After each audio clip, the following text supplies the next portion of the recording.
ಆಧುನಿಕ ಕಾಲಘಟ್ಟದಲ್ಲಿ ಸೆಕ್ಯುಲರ್ ಮತ್ತು ಧರ್ಮ ಸಮನ್ವಯತೆ ದೃಷ್ಟಿಯ ಕುರಿತು ಡಾಕ್ಟರ್ ಎಂ.ಆರ್. ವೆಂಕಟೇಶ್ ಅವರು ತಮ್ಮ ಅಭಿಪ್ರಾಯವನ್ನು ಮಂಡಿಸಲಿಕ್ಕಿದ್ದಾರೆ. Is an advocate based in New Delhi practicing criminal laws. He was awarded a PhD degree from Shastra University, Chennai. Being an author, he published a number of books on various subjects. He is also a regular panelist for prime time shows on national television, well recognized columnist in leading media publications in India. Now I request Dr. M.R. Venkatesh to deliver your speech. Manjunatha Swami, the presiding deity of this Tala. Virendra Hegde ji, the moving spirit of this Tala. Gurraj Karjagi ji,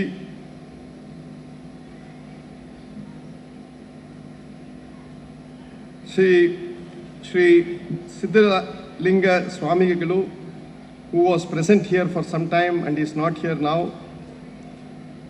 Arati ji, Mohammad Ghaus ji. First, my apologies in speaking in English because I do not know Kannada. The reason I do not know Kannada is my wife knows Kannada. So whenever she speaks in Kannada, I can always say, I don't know what you said. It's a very simple thing. So more out of convenience rather than anything else. I must make a frontal confession. Not in this Janma, but in the previous Janma, I must have done something good to one of the 23 Tirthankaras. And in this Janma, I have always been blessed by some Jain family or the other. I did my college in AM Jain College. My friends were all Jains. Even now I have purchased a house from a Jain. So I have been surrounded by Jain and I have always seen that the Jains have been guiding my destiny. Somehow or the other, it is a remarkable coincidence. And today I have been meeting Sri Virendra Hegde ji, whom I have been like Ekalavya looking at Drona. I have been looking at him for almost 20 years. And I was waiting for divinity to give me a green signal to come over. It happens. Sometimes however much we try, we are unable to meet. But somehow or the other, thanks to my good friend Harish, I was able to come to this Tala. And I must say with all my humility that I have been following him, revering. Today I have been fortunate enough to seek blessing from him physically.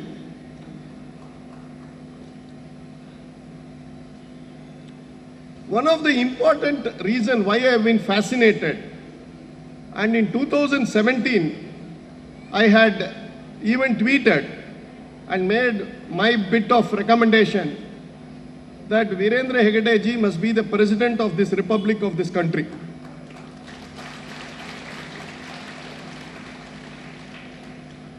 And the reason was not something that anything personal. The reason was not something to do with the politics of the day. The reason was Dharmasthala is dharma in action. The dharma in action is so profound and it's manifest all through that we are stunned that something like this can happen. In fact, the topic given to me is Dharma in the modern times.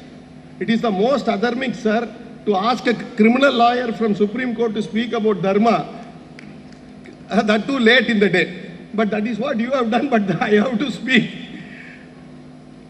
But here, I have a suggestion that what is happening is well known. I don't want to go and preach to people here who have been beneficiaries of your munificence, who have been benefited by your guidance. But I want to take this a step further. Hegde ji, your model, something unique. The Abhayadhana is something that is stunning. World over, there are people who give Vidyadana, Aushadadana, Annadana, various other danas are being done. For the first time, a psychological dana is given. This is something remarkable. And I was talking to him this morning when I met him. The nearest place where you can find Abhayadhana is in Sundarakandam. In Sundarakandam, Hanumanji goes to Lanka. He is trying to find out Mata. He is not able to find out. He is in despair. Then he cries. Then he says, if I don't go, what will happen to Mata? I don't know. If Mata is not found out, Rama will also collapse. If Rama collapses, I will collapse. If I have to collapse, let me collapse here itself. Let me commit suicide. This is what Hanumanji says in Sundarakandam of Kamba Ramayana. And then he himself says, why should negative thoughts come to me? If negative thoughts come to me, I am finished. If I am finished, everything is finished. Now I have to put myself in the greatest of vigor and fight out this battle. And then he sees Ashoka Vatika. It's so beautifully written. You have to enjoy it to understand. Everybody is not Anjaneya. Everybody goes through psychological ups and downs in life. Everybody in life goes through psychological turmoils. At that time, we require Abhayadhana. One who will uplift us and tell us, don't worry. Sir, this model is unique. This model is so stunning that even the best of doctors, if they don't wait and give you 5 minutes of explanation and give you tomorrow morning, you will be all right. However much the best of medicines he would have given, nothing will happen. But if he gives placebo, which is dead medicine, and he says tomorrow morning you will be well, you will feel well, that automatically starts your revival process. Sir, so I suggest, and I was talking to Harishji also, what you are doing must be tabulated, must be probably brought out in a very concise form, and we must send it to UNESCO. Why UNESCO? Because it is the world's cultural organization and the world requires this model. Sir, you don't require this model to be exported. But the world requires this model to be imported. World is waiting for this. There is huge amount of crisis in the world. It is not only on material level, there is a psychological deficit. And I want, sir, that you should allow us and bless us and guide us. Probably it will take, in my estimate, 6 to 8 months to prepare the initial draft, map everything, and probably try to take it forward. And if we do it, sir, I think this will be the greatest contribution probably I would be making in my lifetime to humanity. And that is what I want to do. We started with a mellifluous song of Maitrim Bhajata, written by Paramacharya of Kanchipuram, the 68th Pontiff. He wrote it in 1966 when Bharat Ratna Subbulakshmi Amma was going to UN. She wanted a poem specifically to be sung. And he wrote, and he says, Yuddham Tvajata, Spardham Tvajata. That is competition to be shunned, war to be shunned. That is the words in that. And it says, the world has given us enough. World has given us enough. The Mother Earth gives us so much. Paramacharya ji writes. And in 2016, to commemorate 50th year of Subbulakshmi Amma's surrendering of this Maitrim Bhajata, UN had declared a postage stamp. That is the power of this song. And in all these things, sir, we find the West is unable to have a model that is unique and that is new and that is something that the East can offer to the West. West will only give you adversarial judiciary. West will give you only courts. The best thing that the West can think of is a world court in The Hague. That's all it can think. It cannot think of a Dharmasthala. It cannot think of a functioning model. And where is the proof? They immediately ask you, where is the proof? How can it work? We have to document it, we have to bring it, we have to tell them, please come over and visit this place and see for yourself what is happening. Sir, I am telling you that some of the cases today are pending over 40 years in various courts. 40 years. And there are total of 5.5 crore cases pending in all courts put together. 5.5 crores. But people come to you and I am told it is done within a matter of weeks.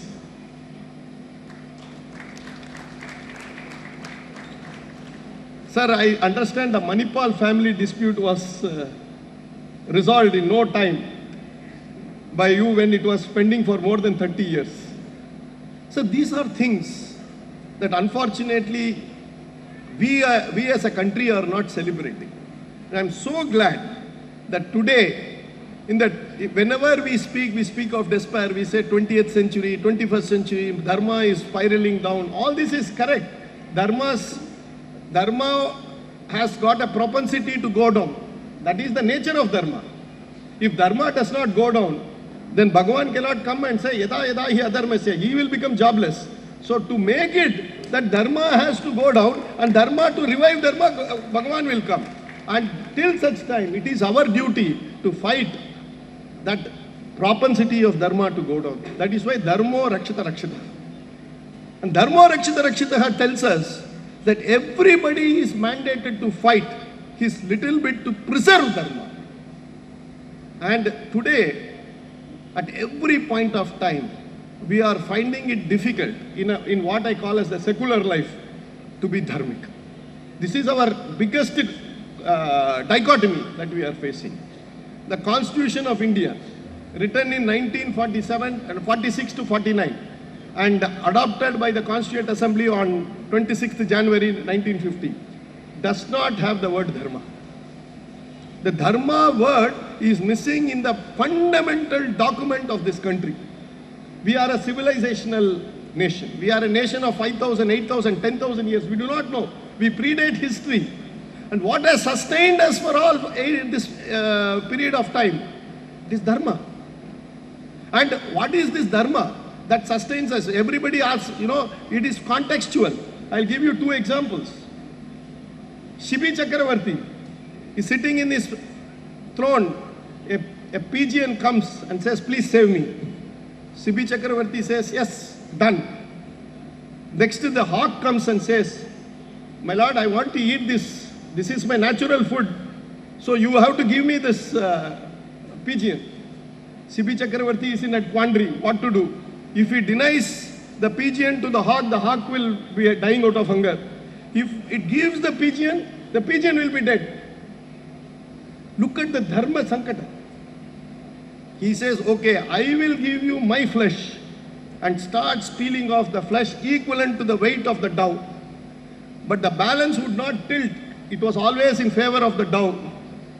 Till he was cutting himself, and the Lord himself appears and tells him that stop this.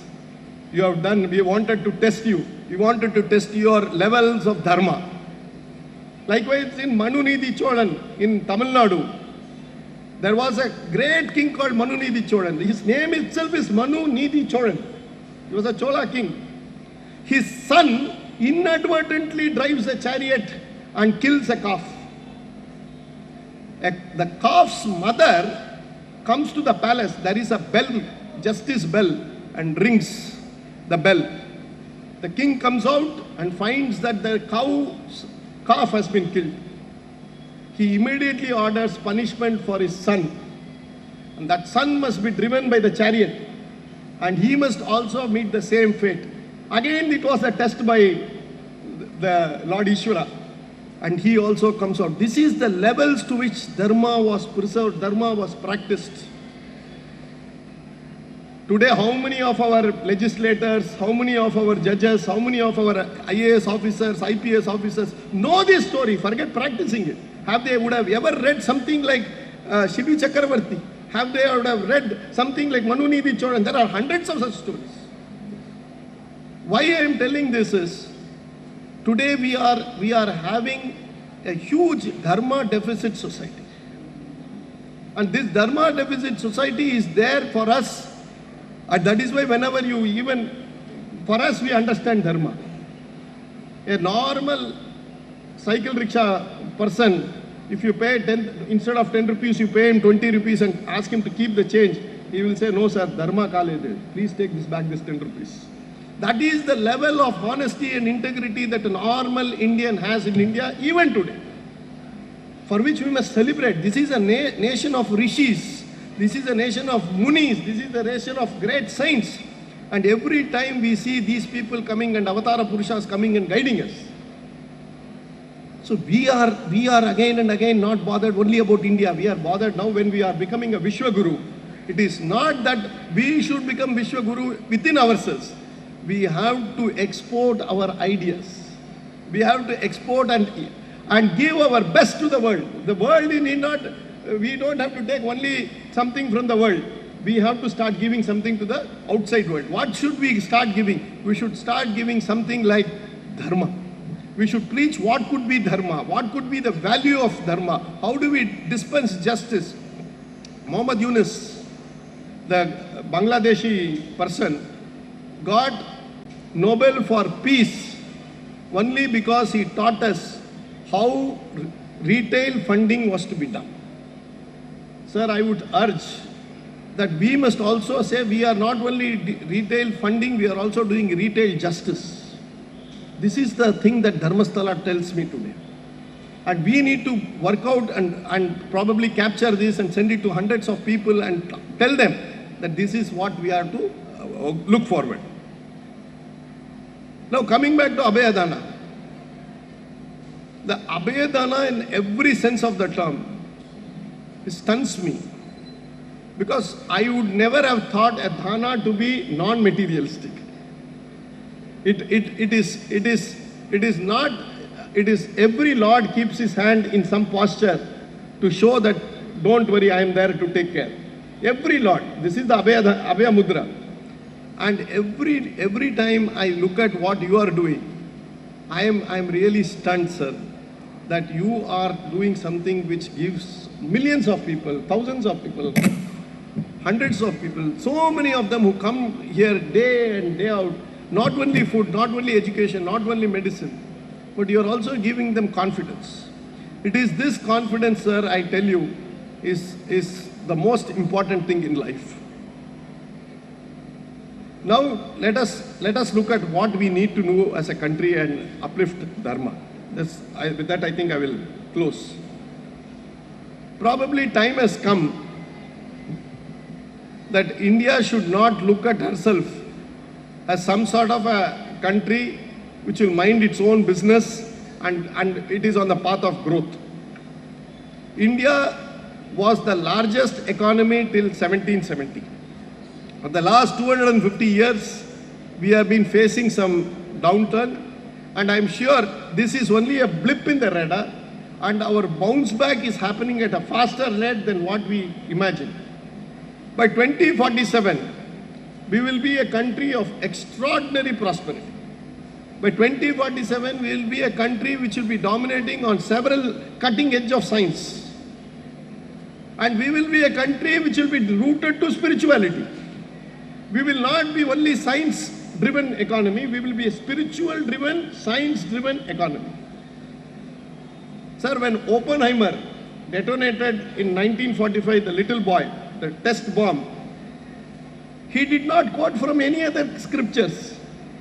He quotes from the 11th chapter of Bhagavad Gita and says, Sahasra Koti Surya Samarprabha. He says, when the nuclear bomb is exploding, it is like 100 crore suns rising. 100 crore suns. Can you ever believe any other scripture thinking about or visualizing? Can any other poet visualize or has he visualized 100 crore suns? Sahasra Koti Surya Samarprabha. We will be the first country probably which has already talked of Anushakti. What we are talking about Anushakti in the 20th century is only what we talked several years back, several centuries back. Artificial intelligence. You take any of these nanotechnologies, any of these technologies, sir, we will be at the cutting edge. No doubt about it. India's rise is a given. But what worries me is whether it will be spiritual driven. The spiritual quotient is still present. As I said, even today it is present. Sir, we need to ensure that spiritually driven or spiritual driven science, because we don't look at science as something, spirituality as something. For us, everything is integrated. It is one package. Science and spirituality go hand in hand. That is why our rishis were scientists. Our scientists were rishis. They did not look at science as different and said, no, this is science, that is religion. After 6 p.m. I will start puja. Before that I will do my laboratory work. No, it was one and the same. And that, let me tell you, is what we need to imbibe. Somewhere down the line, we are putting some Chinese walls in this development. Development has to coexist with spirituality. Development has to coexist with our understanding of ourselves, that we are a spiritual nation. We are people who will be driven only through spirituality. And when I talk about spirituality, sir, it should not be mistaken we are religious. Religion and spirituality are two different things. We can understand religion, but in India we don't. In fact, I always tell, we don't have any religion. We have got only 6 philosophies, major philosophies, of where there are several derivatives. These are called darshanas. 6 darshanas, and out of which we have several darshanas. Sir, for me a Jain is a darshana. For me Buddhism is a darshana. Vaishnavism is a darshana. Shaivism is a darshana. These are not religions. These are all broadly called religion because the Westerners wanted to call us religion. Otherwise, up to 17th century or 18th century, in normal terms, in Kannada or Tamil or Sanskrit or Bengali, they were all called darshanas. Oh, you are this darshana, I am this darshana. Oh, what is your strength? My strength is this. Oh, my strength is this. They will have only samvada, not vivada. Samvada. That means I will understand you and you will understand me. That's all. We understand we are different. And there are Nastikas also who are brought into this fold, and they will also have samvada. Why should I not have samvada with a Nastika? After all, he says, I don't believe you. So it is my duty to make him believe me. So this is how samvadas used to go. So this problem that we are having today, that we will be driven precisely by religion, or more specifically by this religion or that religion, I think has to be done away with, and we have to go back to our roots. The roots is only spirituality. Roots is dharma. Roots is where we would understand ourselves. The Western idea is always look at external side for help. In India, we always look at ourselves. That is why Mahabharata, original name is not Mahabharata, it was Bharata, and then it goes back and it only talks about its own self. The idea was, how should the end game of Mahabharata is, what do you do to determine and find yourself? The self-realization. I think we are a nation which have now started this journey. I seek your blessing, sir, that this particular endeavor, that we will try to map the entire work and that you are doing for the purpose of understanding how we can take Abhayadana to the outside world. And I sincerely hope Manjunatha Swami will guide us. Thank you very much for this opportunity, sir.